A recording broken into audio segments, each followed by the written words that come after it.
1 तारीख थी। पति अपनी सैलरी लेकर शाम को थका हुआ घर आया। पत्नी इसी इंतजार में थी कि कब पति आएगा। पत्नी ने उसके आते ही उसे गर्मा गर्म चाय पिलाई और पूछा कि सैलरी आ गई होगी आपकी आज तो। पति मुस्कुराहट के साथ बोला कि हाँ, और इस महीने ओवर टाइम का 12,000 रुपए बोनस भी मिला है। पत्नी की खुशी का ठिकाना नहीं रहा। पत्नी मीठी आवाज में बोली, क्या हम इस रविवार को शॉपिंग कराए? तो पति बोला कि ठीक है, लेकिन सिर्फ एक शर्त पर, कि यदि तुम हफ्ते में कम से कम एक बार मेरी मां से फोन पर बात कर उनका हाल पूछोगी तो। पत्नी ने दबी आवाज में हाँ कर दी। पति सिर्फ यह चाहता था कि उसकी मां और उसकी पत्नी के बीच जो भी अनबन है वह दूर हो जाए। ठीक 2 मिनट बाद पति के मोबाइल पर मां का फोन आया।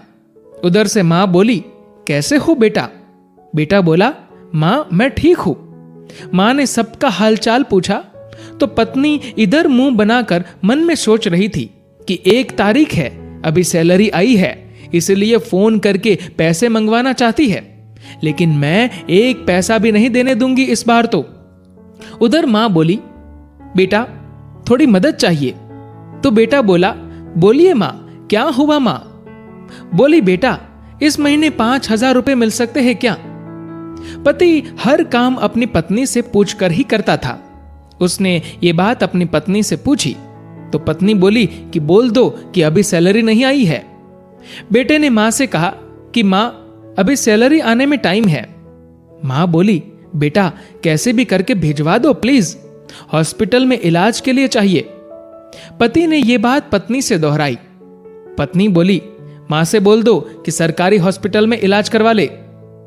पति ने मां को यही सलाह दी तो मां बोली, बेटा उधर इलाज सही से नहीं होता और वह ध्यान भी नहीं रखते।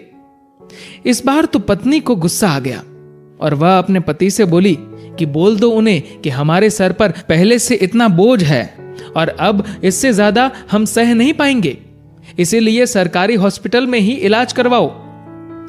पत्नी के शब्द बिगड़ गए ये बोलते हुए कि वैसे भी 4-5 दिन की मेहमान है। पति इस बार बोला कि ऐसे तो मत बोलो मां के बारे में। इस बार पति को थोड़ा गुस्सा आ गया, लेकिन मन को शांत करते हुए मां से बोला, मां इस महीने नहीं हो पाएगा, इसलिए सरकारी हॉस्पिटल में ही करवा लीजिए आप इलाज। मां उधर से भीख मांगने लगी कि बेटा प्लीज 2,000 रुपए तो दे दो। तो पति आंखों में आंसू के साथ पत्नी से बोला कि कम से कम 2,000 रुपए तो देने दो। पत्नी गुस्से में थी, लेकिन जैसे तैसे मान गई और बोली कि ठीक है, बोल दो कि 2,000 रुपए भिजवा देंगे कल।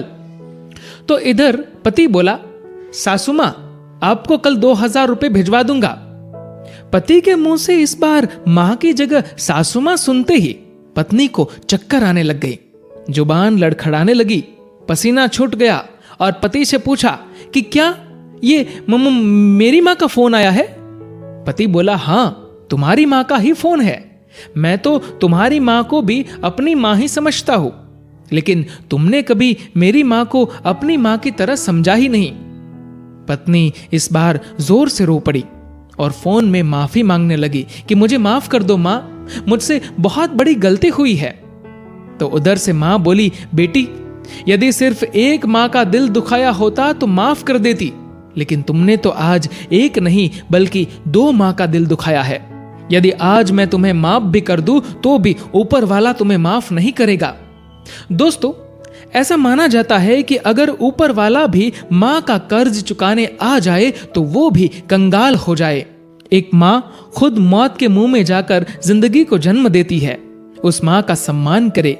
मां तो मां होती है, उसको मरने से पहले जीते जी ना मारे। दोस्तों, इस कहानी को लेकर आपकी क्या राय है नीचे कमेंट करके जरूर बताएगा। और दोस्तों, अगर आपको ये वीडियो अच्छा लगा हो तो इस वीडियो को लाइक करिएगा और ज्यादा से ज्यादा लोगों तक शेयर करिएगा। और दोस्तों, ऐसे ही और भी इंस्पिरेशनल वीडियोस के लिए सब्सक्राइब करें हमारे यूट्यूब चैनल को और फेसबुक पर फॉलो करें हमारे पेज को। धन्यवाद।